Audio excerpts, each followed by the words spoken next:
And I don't know where I came this from, but I put it on my door. It said, the kingdom of heaven is in the space in between two thoughts. And for me, it's just go find that space, because it talks about in the Bible, the kingdom of heaven was within, right? It's happening right now. It's closer than your own breath. Isn't that what it says? It also says the carnal mind is an enmity with God. It is not under the law of God, for it cannot be. Yesterday, tomorrow, I want, I dislike. So when I go there, I'm on my own.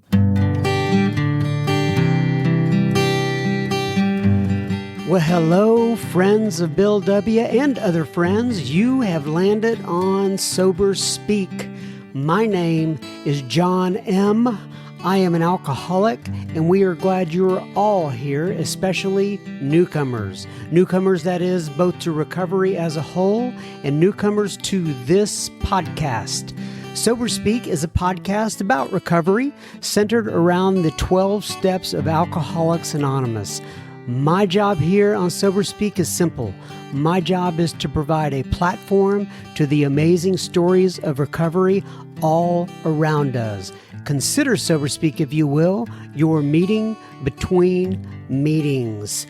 Please remember, we do not speak for AA or any 12-step community. We represent only ourselves. We are here to share our experience, strength, and hope with those who wish to come along for the ride.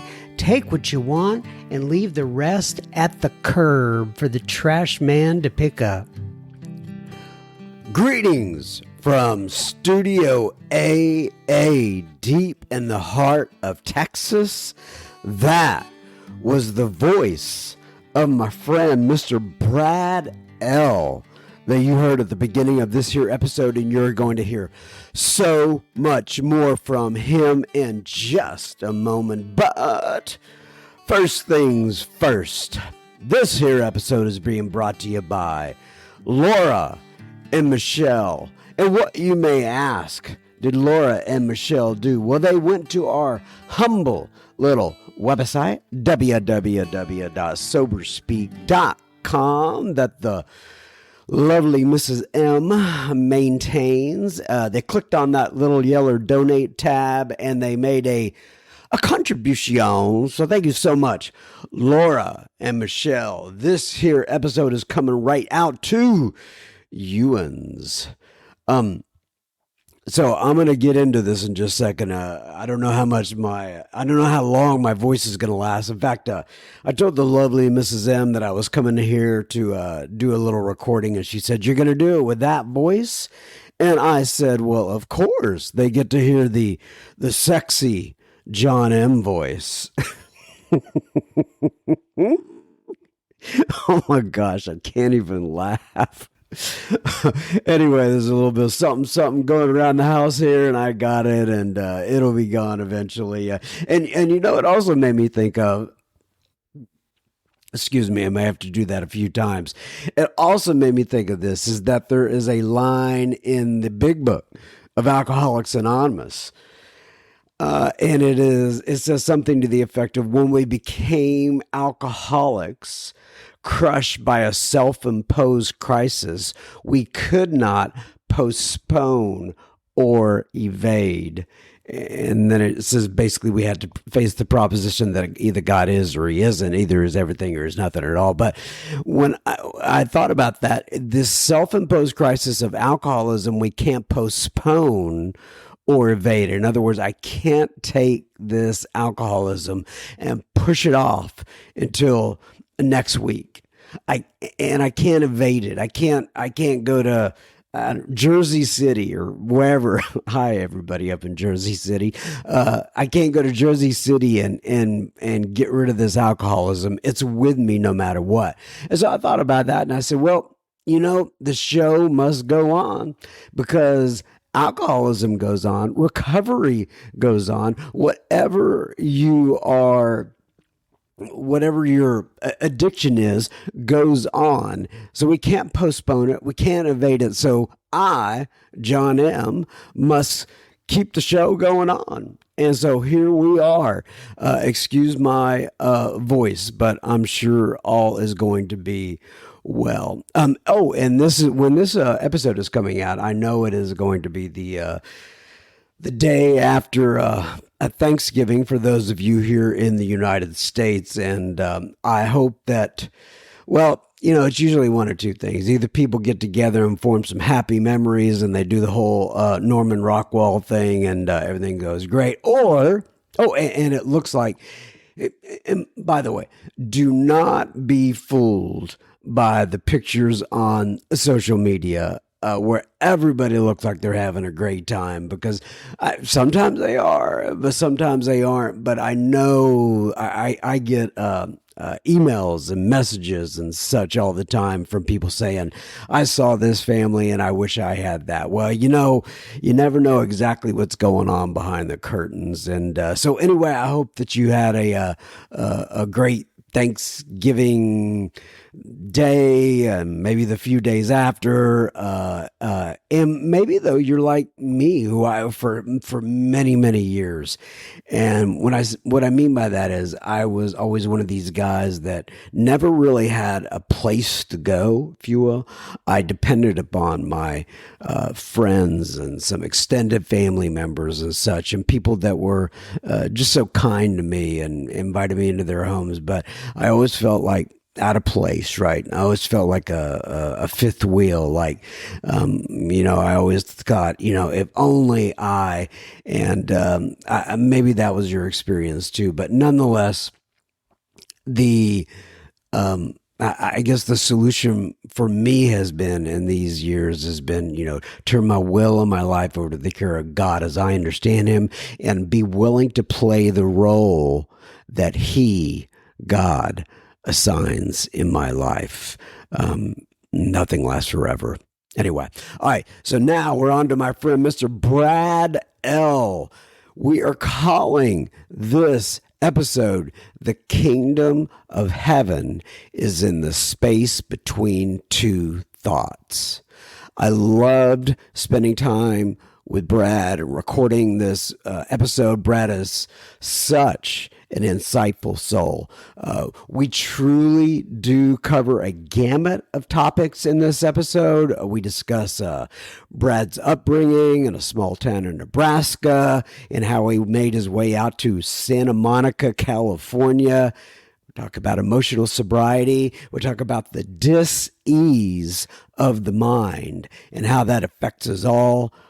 Brad's white light moment that brought him into the steps of Alcoholics Anonymous, how Brad was living on a Chevron credit card for quite some time. Brad's time as a cowboy, I mean a real cowboy, not like a fake cowboy, which we have a lot of here in Texas. Just because you wear a belt buckle doesn't make you a cowboy. He was also a state wrestling champ in the state of Nebraska, which is really tough to accomplish. He was a football player, a power lifter, an expert in martial arts. We go deep on some other topics, and that really is just the tip of the iceberg with Brad. I know you're going to enjoy this, and we will have plenty listener feedback at the end of this here episode. Enjoy Brad. Okay, everybody. So today we're sitting here with an interview I've been really looking forward to. We're sitting here with Mr. Brad L. So Brad, before we go on, I'm going to ask you to go ahead, introduce yourself, give your sobriety date if you wish, and tell people where you live in this great land of ours, or at least where you're recording from today. All right. Hey, good morning. It's good to see you too, brother. My name is Brad, and I actually I live in Santa Monica, California, but I always like to tell people I'm from Nebraska. Well, you have a Nebraska shirt on today. I was going to ask about that. I'm a hick. I come from one of those really small little towns in Nebraska, and I had a couple of days of sobriety before I got here to California, but that's part of the story. But yeah, I always tell everybody I'm from Nebraska. I've been living in California, but I always be a Nebraskan. And your sobriety date? March 7th of 1987. March 7th of 1987. You've been at this a while. Been at this a while, man. I'm very grateful for it. And more hungry today than I was before. That's good to know. Yeah. So, okay, we'll talk about that in a second. So, I want to tell people, though, on the front end of this, how we came across each other. We have a mutual friend, Mr. Chris S. Yeah. From New Jersey. And you and Chris S., how did you and Chris S. get to know each other? I was living in California and there was a program out in New Jersey. I met a man just by happenstance, and he had a farm out there, and I've worked in recovery. And the program there was really cool because it was this place in New Jersey was a little more country club than country, but it was a working farm, but it was more of an estate. So we had a program out there that was an experiential program, and we had people that were in recovery that came there and worked on the farm. The cool part about it is they had the very same support that they would get in treatment, but we paid them to work there. So there's no pressure on trying to make money or anything else like that. So I really loved it. I got out to New Jersey and I got sober in California and on the West Side. And there was a really amazing energy out here at some great speaker meetings. Out there, I've kind of been accused of being a cowboy sometimes. And we had a horse arena out there, indoor horse arena. So some of the meetings were different. And I thought, let's start a meeting. And some of us got together, and that meeting, a big meeting where I was at in New Jersey, started off would be like 30 people. We have 300 were showing up. They were coming from Philadelphia and New York. I know it's a long story to Chris, but Chris was one of the speakers that came in, and him and I got together and we really kind of hit it off. And sometimes I think he even calls me sponsor. He's just a really good guy and really enjoyed him. And so that's how all that happened. Very cool. So, and I want to go back to that beginning statement that you put out there. You said you're hungrier today now than you were when you got here. So talk a little bit about that and how that fuels you, how that takes shape, what you mean by that. Well, that's a deep subject, but there was something that I read about Bill Wilson and it so resonated with me. And you probably know the emotional sobriety letter that Bill wrote about, that he knew that something was missing. And after he wrote the emotional sobriety letter, he also wrote another letter saying, and I can still remember saying, I'm doing all the steps, I'm of service and I'm doing all these things, but something's missing. And he said, and what I loved, he said, my bright-eyed friends are telling me how well I'm doing, but he goes, deep down, I know I could be doing better. And what he said in there was that the rest of the steps will keep you sober, but it's in step 11 where you can grow. And that's what I mean more about hungry. For me, step 11 isn't 10, 11, 12. Is it not something I do as much as something I live? And that God consciousness is, I like to say, is I'm just starting to wake up. And I put a few days together, and now it's something that I'm starting to realize God can't really be talked about. God can only be lived.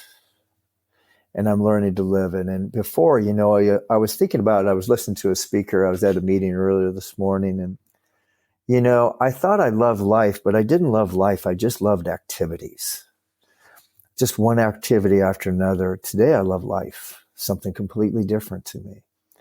So this God consciousness, this awareness is something that I'm really building on and something I'm really hungry for because I know what I get from it, freedom. That's what I've been looking for all my life is some freedom and peace of mind, right?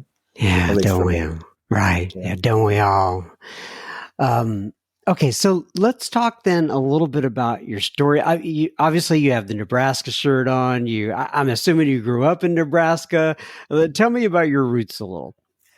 Well, something that's kind of important to know, but this doesn't make me an alcoholic, is I'm an only child country kid, and I actually own my family's farm ranch in Nebraska. It's been in my family since 1873. Only child, but I had a brother and sister that both died. They had genetic brain diseases, and I was in the middle. And like I said, this did not make me an alcoholic, but they were perfectly fine until they were 3, and then they regressed to the point that they had to be fed by hand, wear diapers. They couldn't talk. I can still remember the sound of this machine, John, because we had to suck the saliva out of their lungs. And they would have seizures. And I was pretty young, but I remember the seizures, and they would turn blue, and we had to take them to hospitals, and I was left behind. And like I said, none of this made me an alcoholic, but it did make me a little anxious. And so when it came to alcohol, it was such an answer to all my problems, all my anxieties and everything else. Because I think a lot of people, there's things that happen when you're younger. Like he said, I love the effect of alcohol, what it did for me. And it seemed to soothe all that for me, right? Because I had all this anticipatory anxiety inside me. I didn't know what was going to happen next. So anyway, my parents, I always like to thank you, Stanton, Virginia, because they did such an amazing job with everything that was going on. But I was raised out in the country in Nebraska, in a small little town of 200 people. And my town's so small. How small is it? I have a picture of myself standing at the beginning of town, you know, where the population sign. Yeah. If you look really close in the back of the picture, you can see the other end of town. That's how small it is. So that's where it all started. And, you know, I'm kind of grateful for that, because now when I go back there, you know, John, I see there's a simplicity there in this small town. Can they be a little judgmental? Yeah, they can. A little narrow-minded? Yeah. But there's something really right. And I told them they need to change the sign in the beginning of town that says, God loves a small town.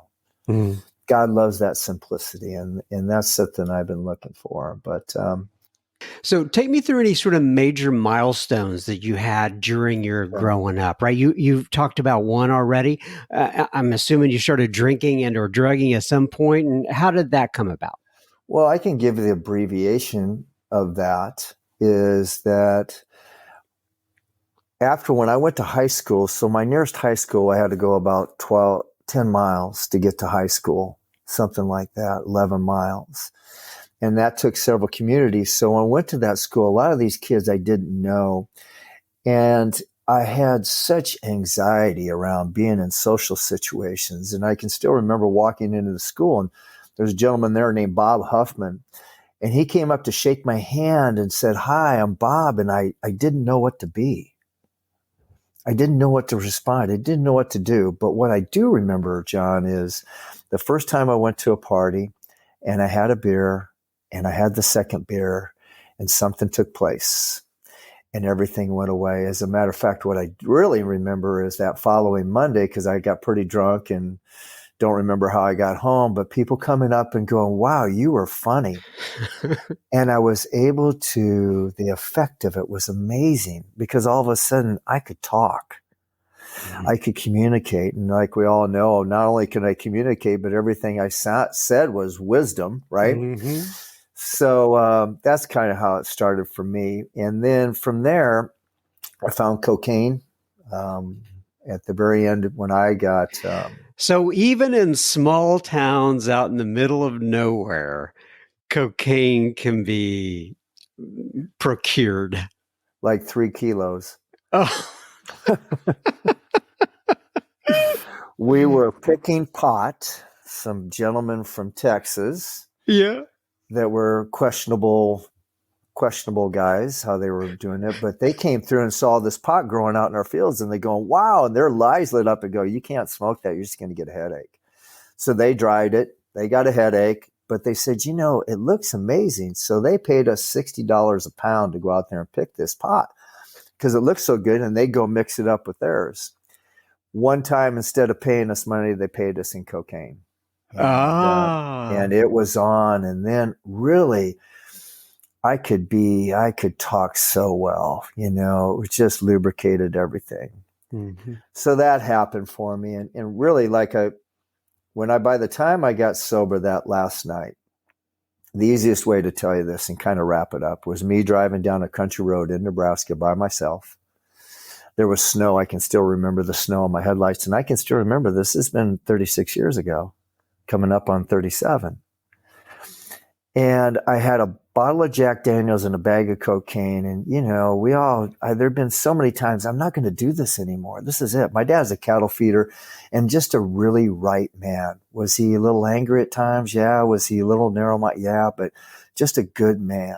And it's still emotional for me, John, because I can still remember the look on his face as he's going out and feed cattle and I'm just pulling in, Mm-hmm. And I wasn't going to do that again. But I'm driving down this country road in Nebraska by myself with that bottle of Jack Daniels, a bag of cocaine. And I was drinking the cocaine. And then when I drinking the Jack Daniels, but when I went to do the cocaine, I didn't want to take time to make lines. So I took my chapstick lid and put it in the bag. Well, it was full of rocks. So I just kind of smashed my nose together to get the hit. But something I never have forgot, and I hope I don't, is with tears, still kind of emotional, with tears coming down my face, out loud going, no, please stop. And the bottle kept going up my mouth and up to my nose. And that night I had painkillers, cocaine, pot. My dad had gotten hurt in an accident, cut off 3 of his fingers. I had 7 different types of steroids. I was taking Percocet and crushing it up in something called DMSO that absorbs into your skin. I was shooting adrenaline intermuscularly and taking something called check drops that they give to female dogs in heat. And I don't remember why, but this was kind of where it got me to. No, that's the first. I've not heard of that one. No, you know what? I didn't really think I was that bad. And then I realized I've never heard anybody talk about some of this. Because we were country kids, so I had pharmaceuticals and I had vet supplies. So, there was all kinds of stuff we were doing. But really, that's where, for me, it really wasn't how I was using, but why I was using. Because as it talks in the book, that I had this dis-ease of the mind. And alcohol was so amazing lubricant for that dis-ease. It was the answer to all my problems. And then drugs, man, you throw drugs in there. And I could drink all day and keep going. I'd never pass out. But what I did remember, and it took me a while, is started to remember that, every time I did not do drugs, I blacked out.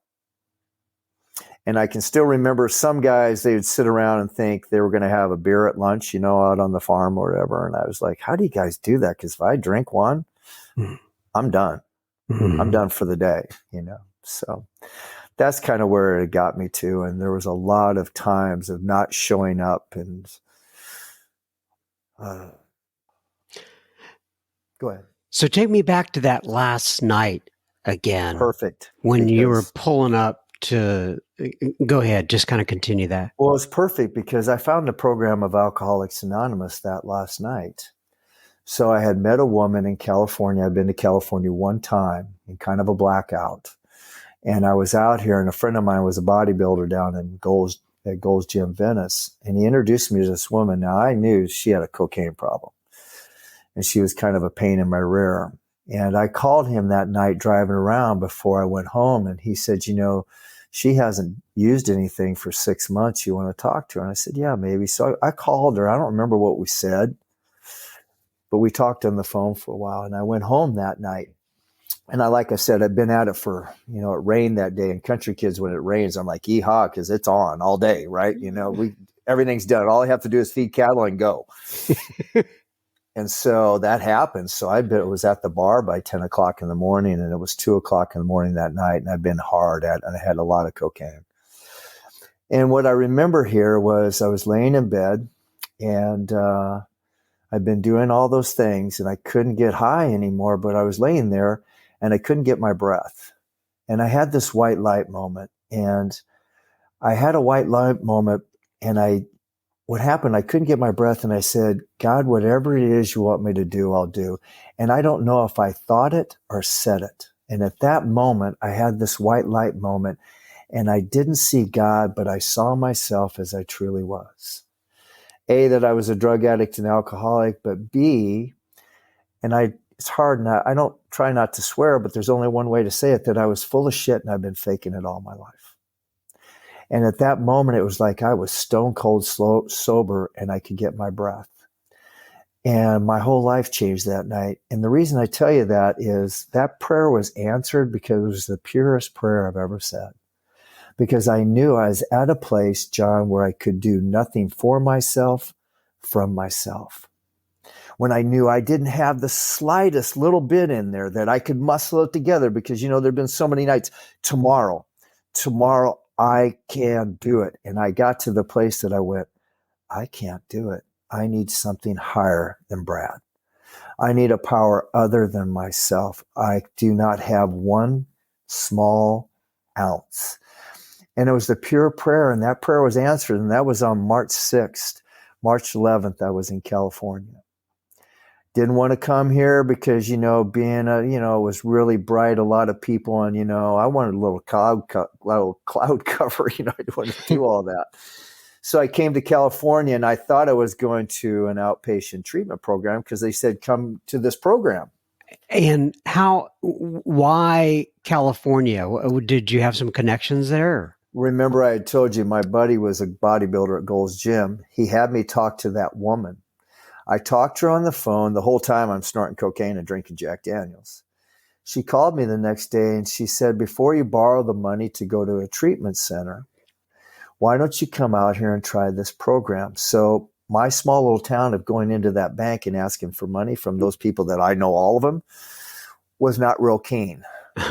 So the option of going to California where I didn't want to go, I was open to that. And she said, don't drink anything, don't use anything on the way. And I did not. I made it. But I wished I could say, but I cried most of the way and I chewed like a can of Copenhagen every hour. But so I came all the way out here and I wanted to go. There's two things that happened. The next day she came to get me to go to this meeting, which I didn't know what it was. And I drove all that way to get there, John, and she came and she goes, okay, you ready to go? And I said, I've been traveling all day. Maybe we should go tomorrow. And I remember the look on her face. And I went, yeah, what am I doing? I just drove here. And I went and I thought they were going to sign me up. And they said, you just keep coming back. So that's how my journey started into 12-step and AA. Wow.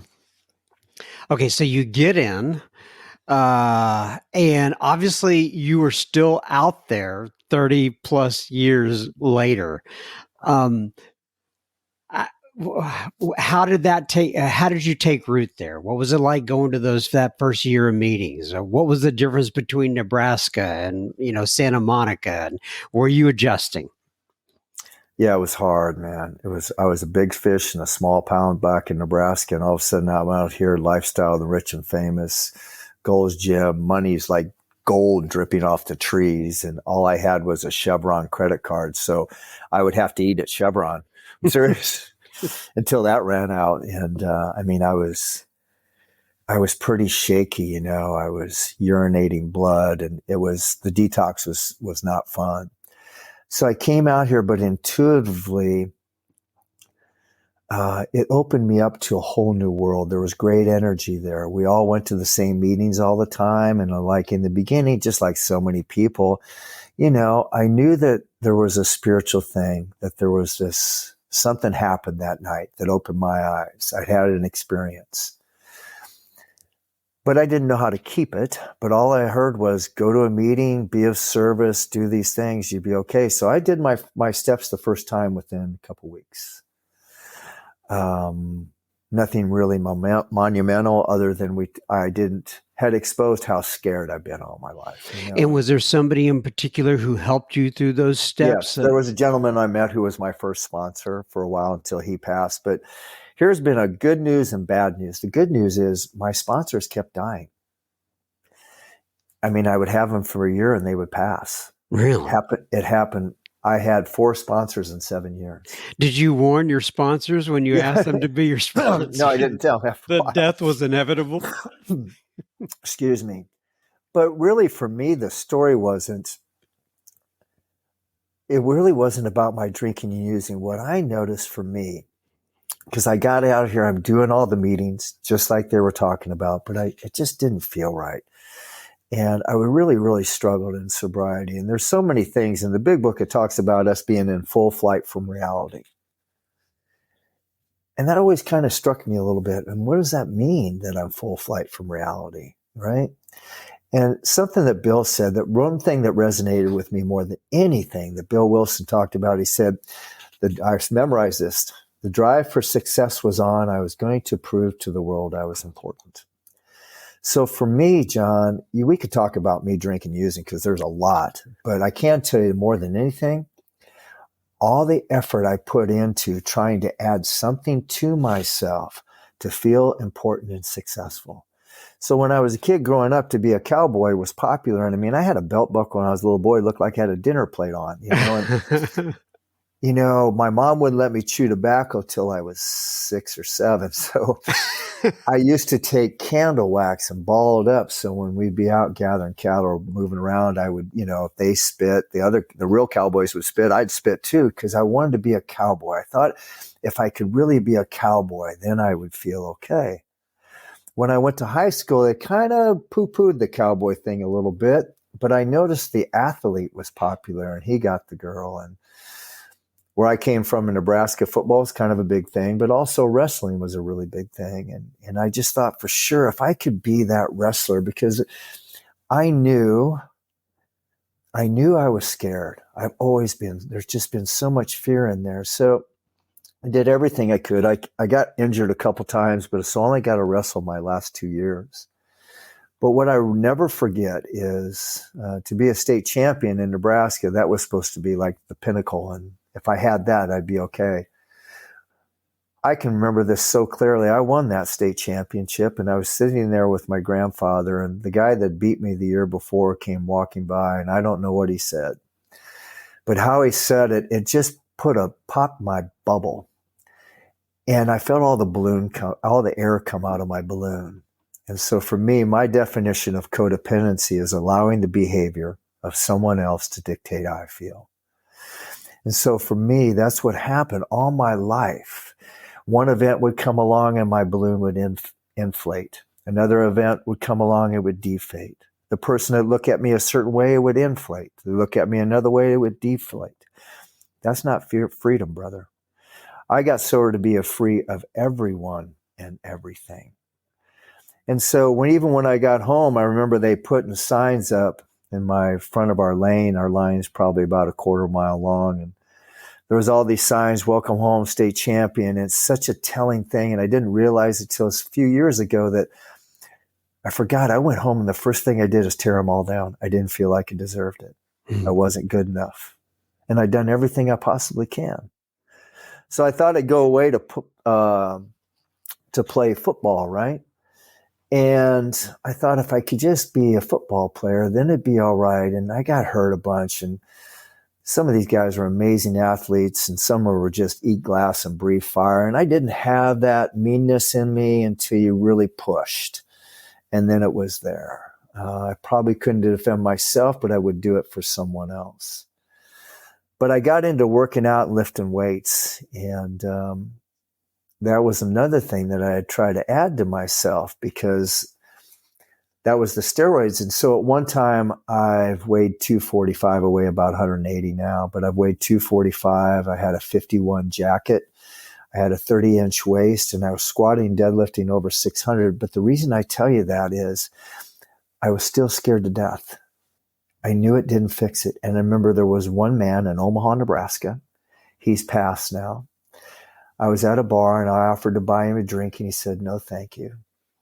And it struck me because he was this short Jewish guy. And it just kind of felt intimidating. I said, do you want some cocaine? And he said, no, again. And I went, what? And I shrunk. When I got sober, I called him up because he had a jewelry store back there. He passed too. He's sober. He was a sober guy, really nice guy. He actually had a jewelry store on Rodeo Cannon Drive here in Beverly Hills.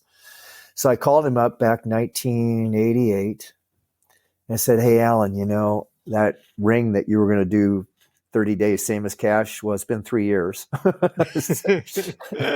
And I still owe you. And he goes, well, I see you're starting to make amends. That guy was sober. Wow. And I didn't know it, but I knew there was something different about that dude. So the reason I tell you all that is then I got into martial arts. I thought if I could be a martial arts, and I'm leading the class in martial arts as a white belt. That's how intense I was. But the fear was still there. And that's why I say that, we could talk about drinking till I turn blue. But it was what drinking did to cover up all that stuff. Because for me, all those things that I said and did when I ingested alcohol or drugs, the bad news is drugs and alcohol didn't make me say and do those things. Drugs and alcohol took away all my inhibitions, so that's what came out. I got sober and I put the lid on it. That's where it gets tricky. Mm. And so for me, we have to stay sober long enough to find out what it means to be sober. Then we start to awaken to their steps. And you asked me about staying here in California. There's part of me wanted to go back to Nebraska, but the AA meetings here in Los Angeles on the west side, they're just alive. It was a different vibration than anything I'd ever experienced before. But I met a man out here that was a little bit different than anybody I'd ever met in sobriety. He still is. Very quiet spoken guy. He was the first person to bring AA into the schools in California and in Los Angeles. First person to start teen meetings in Los Angeles, and nobody knows who he was. So I really struggled in the beginning, and, I was doing all the things, but I called him up. His name was Jim. Now I'm going to say his name because Jim Dunnigan. He's passed too. And he was the first therapist at Claire Foundation in Los Angeles. And I called him up, and this guy was just, like I said, I had my first job in Los Angeles was working at a mental hospital, a dual diagnosis treatment center. So I worked on a lockup ward. And Jim was a therapist there, but when he came walking in, there was something about that guy that was different than anybody else. And I started talking to him. And I called him up one day at about a year, and I said, Jim, I'm just so full of anxiety, and I'm so scared, and what am I going to do? Because I'm doing the stuff. I'm not drinking. I'm sober. I've got these commitments. I'm doing the panels. What am I doing wrong? And he stopped me and he goes, one day at a time isn't going to work for you. I was like, okay, now I'm screwed because I thought that was the program. And he said, what are you doing next? I said, I'm going to get in the shower. I'm going to go to a meeting. He goes, here's what you're going to do. Get out a piece of paper and a pen. I said, okay. And he says, write this down. I am now, draw a line, exclamation mark. I was kind of dumbfounded by that. He said, here's what you're going to do. You're going to go, I'm now turning on the faucet. I'm now getting in the shower. I'm now picking up the shampoo. I had hair then. I'm now washing my hair. I'm now walking to the door. And I got some relief. That was my first awakening to that. But I should back up. Jim spoke at a meeting. It was at the Marina Center. And I was sitting there. And I was you've been at a meeting where you're really troubled by something. You're listening, but you're not really listening. Mm-hmm. You know what I'm talking about? And you're kind of usually staring at the floor, right? And my gut was churning. Jim was up there talking. He goes, the chief problem with the alcoholic is that he's asleep. And he went and hit the podium, and I jumped out of my chair. And it took me a minute. I couldn't remember what I was so worried about. It took me a while to get back to it. And I went, wow, that's interesting. It was all in my mind. So when I called him and he told me that, something resonated with that. And what I realized for me and what the steps of Alcoholics Anonymous has done for me on this spiritual path is my job is to expose my darkness to light so something higher can get in there. So what I found was for me is that this full flight from reality, when I was a young man, that reality that was so painful to watch is the only safe place I know. Mm-hmm. Because for me, this is mine, God, truth, reality are all the same thing. That reality and that place in reality, to have a conscious contact with God, there's a prerequisite with that. I have to be conscious. But see, if I'm in the future or in the past, I'm not unconscious. I'm thinking two different things. And what I love when it says we have this dis-ease in the mind, if I have a dis-ease in the mind, it'd be very wise to use that less. So Jim got me started on this, and I started to realize that this wasn't about drugs and alcohol. This is the way I think. It wasn't the object of my thinking that was the problem. It was my thinking period.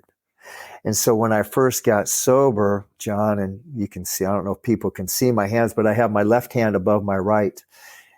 And my mind was king and my spirit was its slave. Where I'm going is where my right hand just went higher and my left hand went lower, is where my spirit is king and my mind is its obedient servant.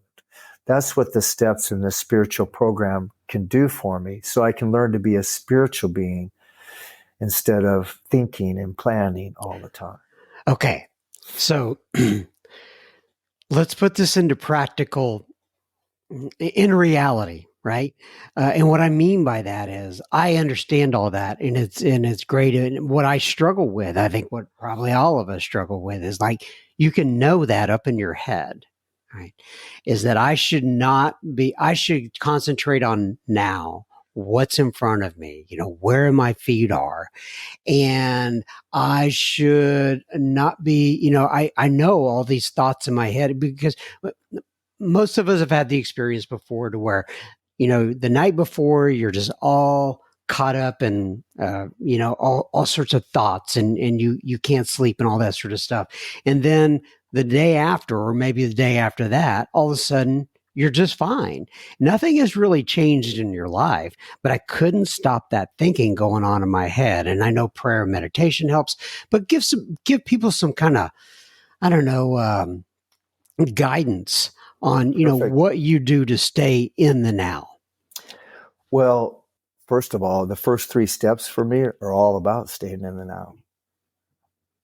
Everything about, I looked up the word unmanageable. Do you know that means troublesome or awkward?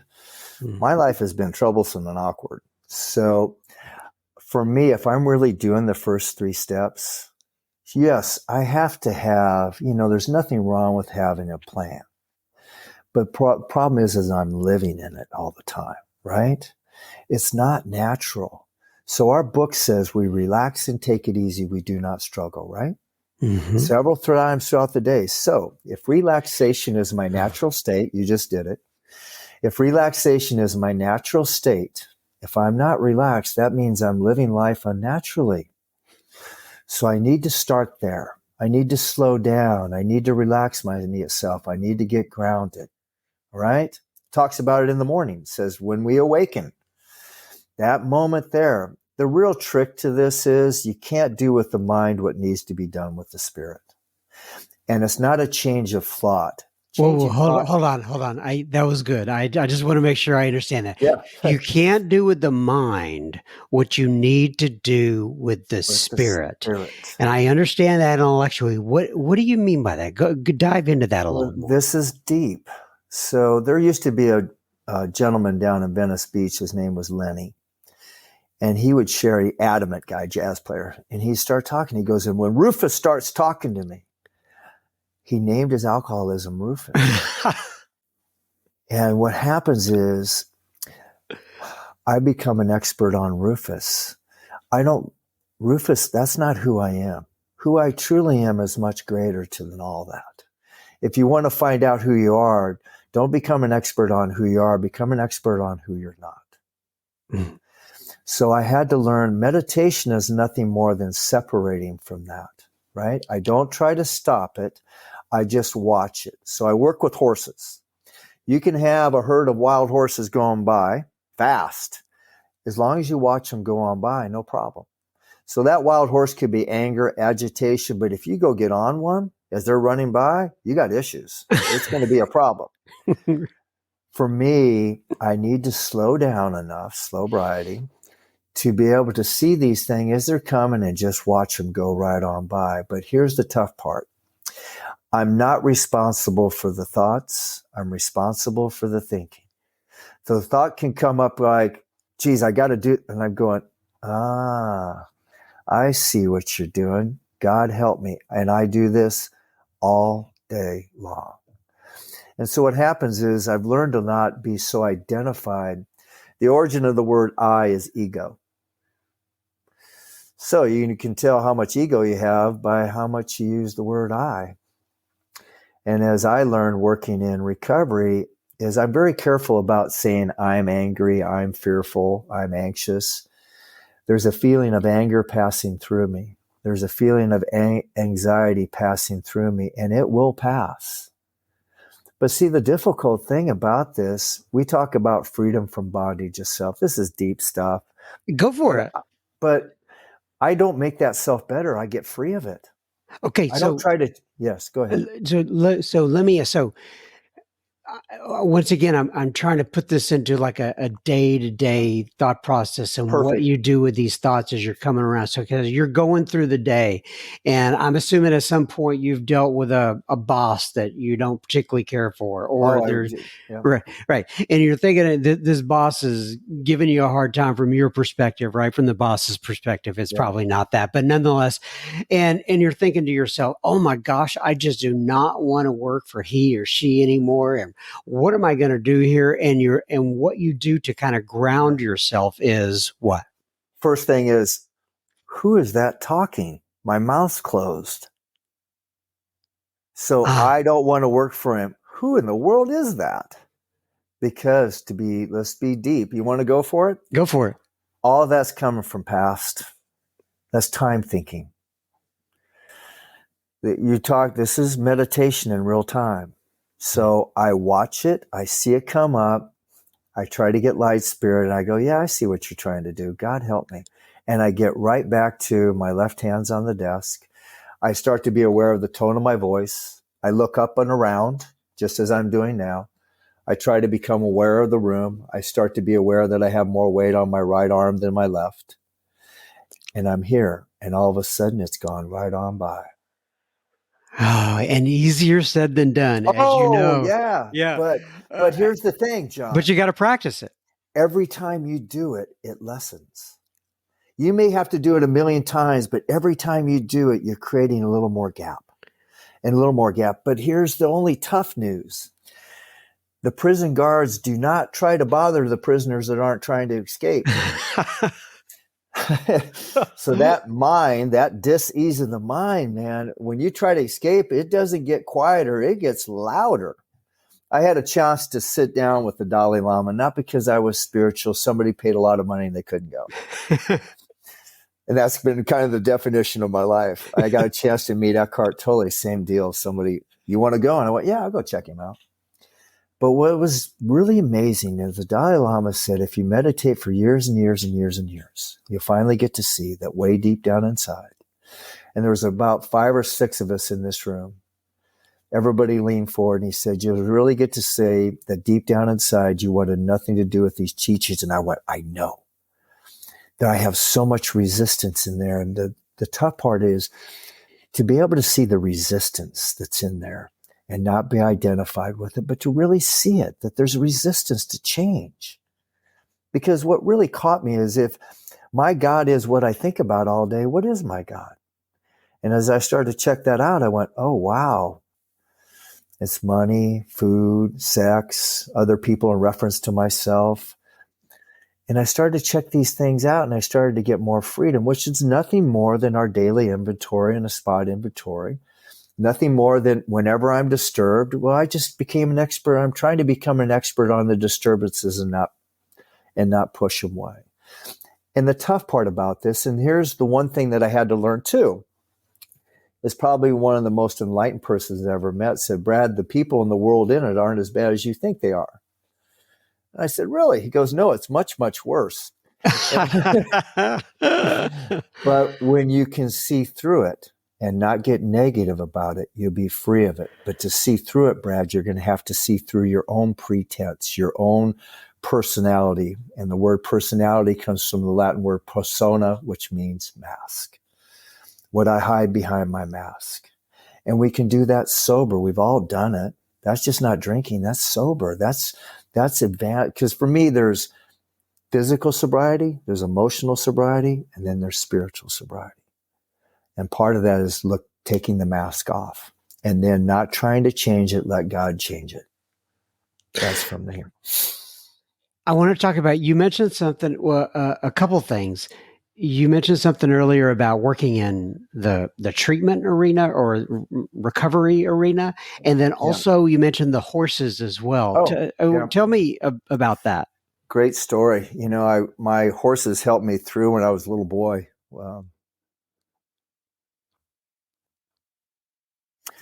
Yeah, I just spent a lot of time with those horses when I was a little boy, and always liked horses. And I got involved with equine therapy, and here's where my whole thing changed. Where I was at Will Rogers State Park, I used to work with the homeless kids down in Venice, and I used to bring them up to the park, and there's like feral cats. And then we had some of the gang guys come from East LA, and they're tatted all the way around their face. But also because of where I'm at, I've had world champion athletes. I've had people from the Forbes list. I've had celebrities on my horse, John. Horse never knew the difference. But what I saw, I put them in a round pen together to have them work with horses.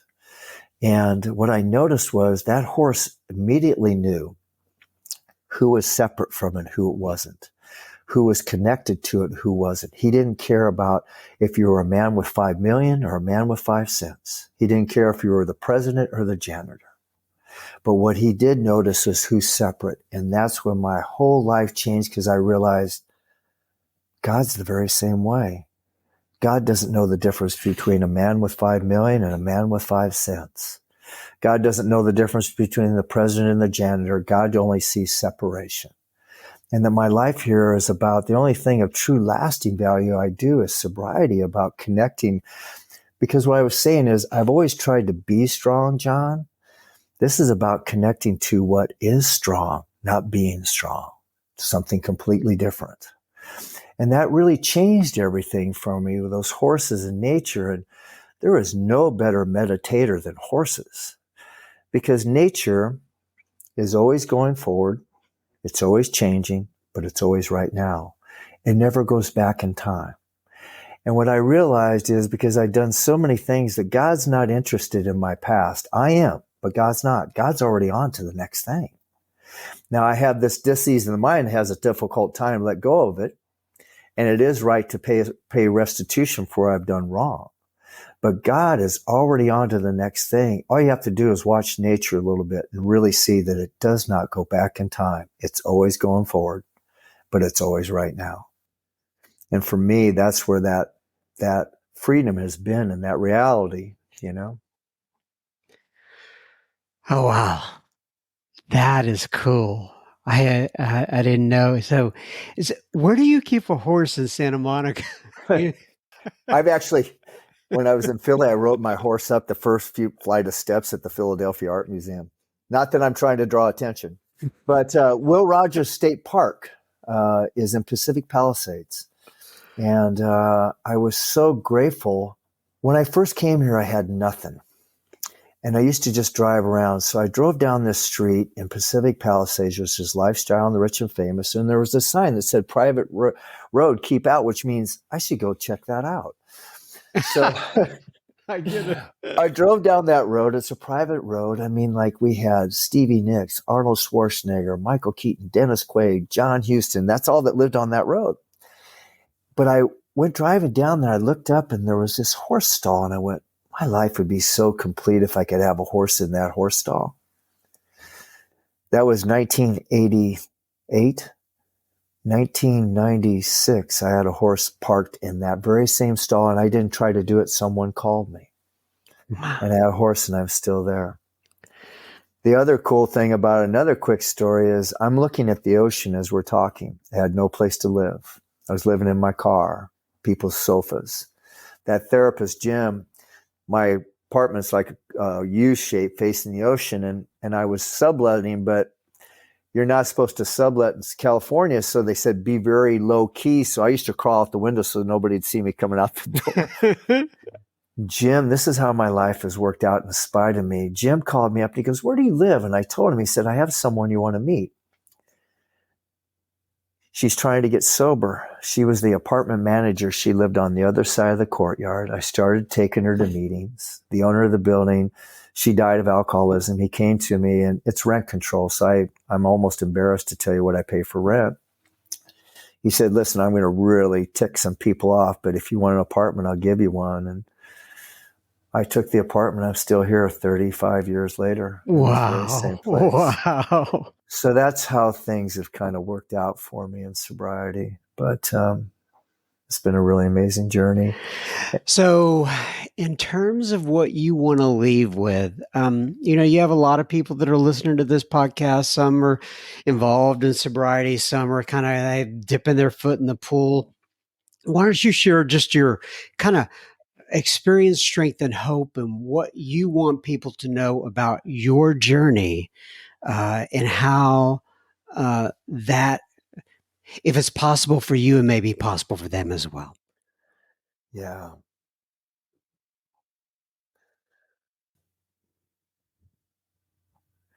There was a drive. I got around, like I said, there were some people. There was a guy, I remember Chuck C. Chuck. He talked differently than other people, right? What I found out is the reason he did was he was all about, that chapter is entitled Working with Others, Not Helping Others. But he was all about passing this message of sobriety on. That's A. B is he was in a search. He was reading a lot more than the big book. He was really involved in a religion. I happened to find my way there too. And I found myself in a couple other teachings that I put the same energy into that I did my AA. I'm very grateful for it because that really taught me a lot. Those two things, because that's where I learned more about prayer, meditation, what could be, right? But I've never forgot, because I've seen people try to do just religion, and I've seen a lot of mishaps. But I have seen people that took AA and that. I've never seen a mishap. I haven't, not yet. But they seem to have something solid. The ones that are always passing the message on, maybe it's just not of sobriety, of the spiritual way of life. But for me is that a lot of this, I had to start to see that God's definition of life and man's was not the same. There was a big gap in between it. And I had to get from that lower, because all my life I've gone horizontal. The answer is vertical. And so doing that, there was a Russian philosopher named Gurdjieff, and he said, man's asleep dreaming, he's awake. And so I know that to be true. And for me what I found is that sobriety is the only thing of true lasting value. Everything else is temporary. My money's temporary. This physical body's temporary. My relationships are temporary. What stood out for me the most is a definition of humility is to have a low view of my position and rank in the world. That blew me away because I thought I was supposed to have the highest position, the highest rank. A friend of mine is in the top 200 in the Forbes list. I was walking with him in Beverly Hills one day when I first got sober, and he said, what is wrong with you? And I said, I've got such financial insecurity and low self-worth. And he stopped me, he looked at me, and just when I looked at it, only but somebody that knows, he goes, yeah, me too. And that's when I realized it's not going to be an outside job, it's an inside job. And from there, I thought abundance was acquiring things. I have an abundance of experiences way beyond what a billionaire has, because I've really experienced, I can't tell you what I've seen. I've set up at the movie where they did the movie The Horse Whisperer up on a hill, and I'm able to see 100 miles every direction. I've been at a place called Point Conception and watched the killer whales go by. The amount of abundance in my life that has nothing to do with material wealth has been amazing. And that's what I was looking for all my life, was some freedom and peace of mind. I just thought I could get it by acquiring something. Our program's about letting go of something. So what is that I need to let go? That's something that you have to find out for yourself. In sobriety, only you alone could do it, but you can't do it alone. But at some point on this spiritual journey, some of this I have to take off on my own and go discover. I've got to find out what it means to me. It says in the book, don't be afraid to find out what this stuff means to you. If you just believe in what I say, it can be taken away. But if you experience this, no one can take it away for you. A quick one is that in the Bible, the word remember is in there twice as many times as the word faith. The origin of the word remember is mindful, to be aware of what I'm doing. So I'm just saying, if it's in there twice as many times, it might be more important, right? So I know we're running out of time, but I can tell you something that really helped me, And I don't know where I came this from, but I put it on my door. It said, the kingdom of heaven is in the space in between two thoughts. And for me, is just go find that space, because it talks about in the Bible, the kingdom of heaven was within, right? It's happening right now. It's closer than your own breath. Isn't that what it says? That's right. Yeah. It also says the carnal mind is an enmity with God. It is not under the law of God, for it cannot be. Yesterday, tomorrow, I want, I dislike. So when I go there, I'm on my own. A lot today. Thank you so much. Oh man, that was great. No. That was great. I really appreciate your time. This has been oh gosh, I never know. I didn't know you very well coming into this, right? We've had a couple of different conversations because we were trying to get together some conferences or speaking engagements and stuff like that, but I didn't really know what to expect. But that's why I do these things, right? I'm taking these notes for not only for the listeners but for myself, and this has just been a wonderful, wonderful time together. I really appreciate it, Brad. I always end it with the big book, page 164. I'm going to read that from that right now. It says, abandon yourself to God as you understand God. Admit your faults to him and to your fellows. Clear away the wreckage of your past. Give freely of what you find and join us. We shall be with you in the fellowship of the Spirit, and you will surely meet some of us as you trudge the road of happy destiny. May God bless you and keep you until then. Amen. Once again, my friend, thank you so much for your time today. Brother. Yeah, I hope we cross paths sometime soon. Yes, and very soon. All right, John. Thank you again, Mr. Brad L. That was absolutely fantastic. I'm going to look forward to spending some more time with you. As you know, we have you set up to do some additional recording. Now, remember, for those of you listening out there, we do not want you sharing your gossip or your toothbrush or your hair brush. Well, I guess I've seen girls share hair brushes. Maybe guys do it too. But nonetheless, we don't want you sharing any of that stuff. But we would love for you to pause your device, click on that little share button, and pass it over to a friendly friend or family member. That episode with Brad L. may be just what they need today. If you have any comments, you want to reach Brad, or you just want to reach out to me about any of the other speakers or anything else, feel free to reach out at John, John, at Soberspeak.com. I think I just said the word reach or reach out about 5 or 6 times in a row. There was way too many reaches in there. Anyway, if you have a story to share also, as someone who has touched your heart in recovery, a sponsor, a counselor, or perhaps you just want to share about something you're going through right now, some sort of struggle, reach out to me, John, John, at Soberspeak.com. I always like to hear the notes and hear what you're doing out there. And for those of you, as you know, I always like to hear kind of like what people are doing when they're listening to the podcast. I get all kinds of input on that. But anyway, all right. So the first thing we have here, on to a little bit of listener feedback. The first thing I have here is a voicemail from Tracy S regarding, and she didn't say the episode number in there, but this is episode number 290. God did for me what I couldn't do for myself, and that is with Mr. Curry N. If you want to go back and listen to this episode. But here you go with Tracy. Hi, this is Tracy, and I just listened to the show, God Does For You What You Cannot Do For Yourself, and I truly, truly agree to that. With my sponsor and I, we are working on my character defects, so that this show was really good for inspiring me and remembering that my higher power is taking those away from me because I'm asking, and he's not only taking them away, he is turning them into a positive, turning them around. Some things you have for a reason, and you just use them for the wrong reason. So thank you.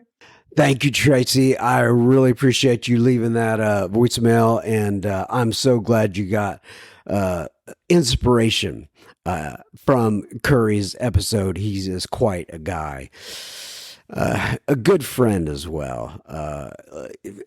Is a little bit bothersome sometimes. He's not at all. He's a good guy. Anyway, thanks for sending that in, Tracy. We appreciate ya. Mandy writes in, and this is the, oh, Mandy, well, you came and you gave, well, I'm taking, and they sent you away, oh, Mandy. Anyway, she writes in, and the subject line is Jason J. She says, hello, John. Mandy M., alcoholic here from Portland, Oregon.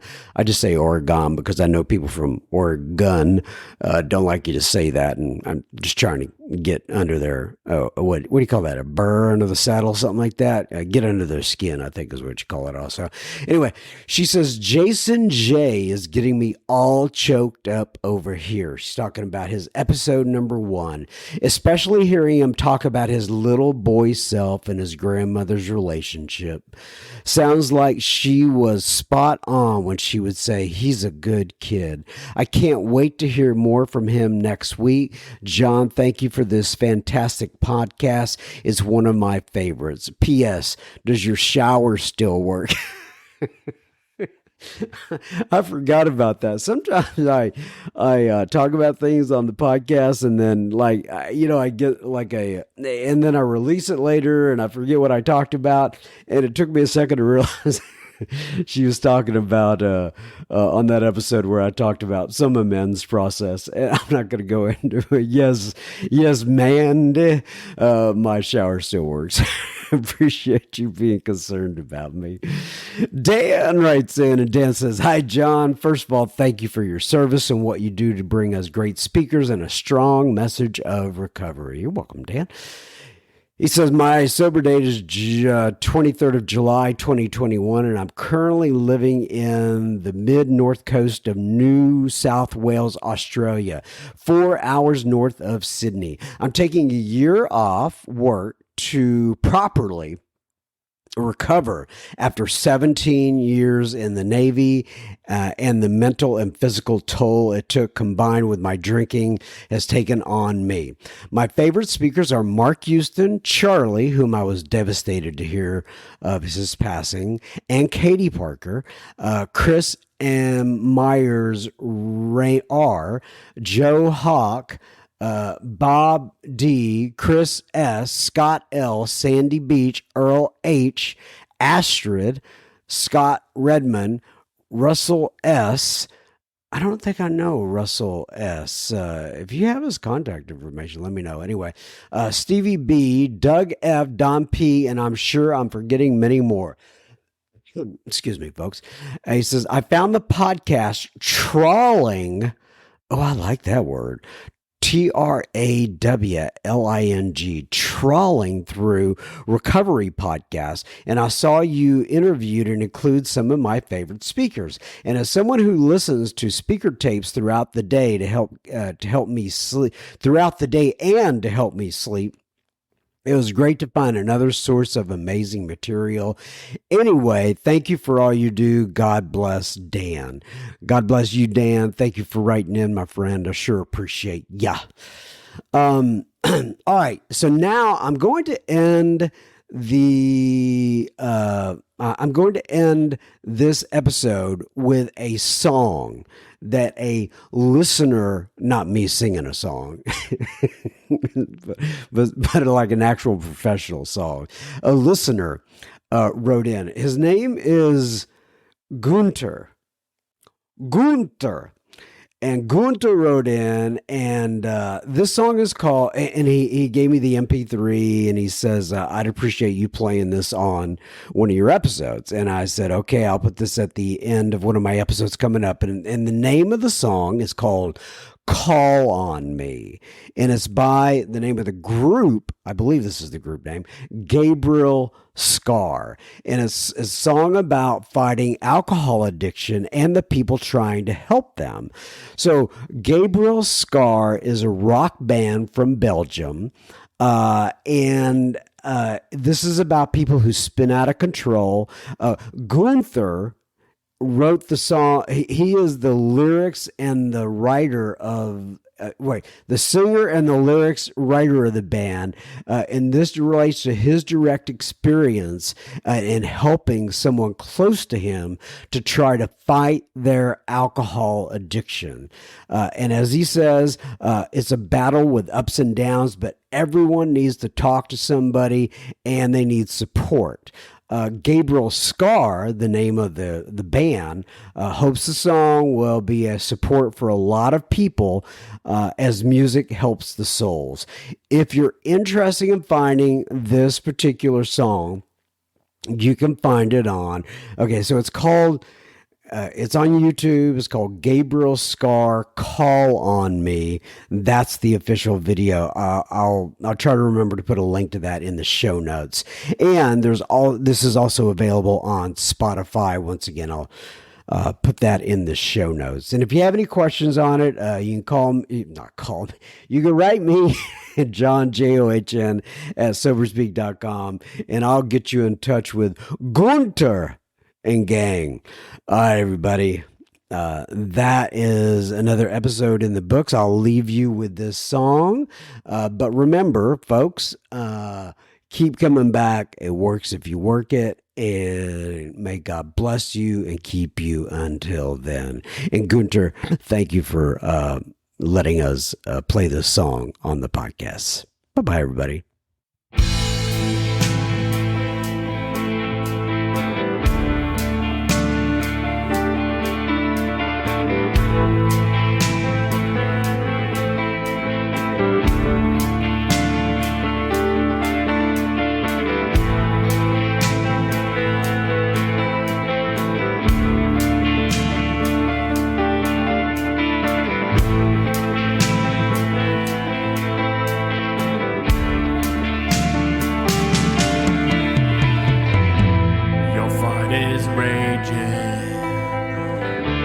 The war you're waging, can you win this battle? Your emotions, it will rattle. You are in a cage, inside is this rage. You don't know what to do, you can't seem to find the clue. You can always call on me, I'm the light that makes you see. I will arm you for your fight and guide you out of the night. You can always call on me, I'm the light that makes you see. I will arm you for your fight and guide you out of the night.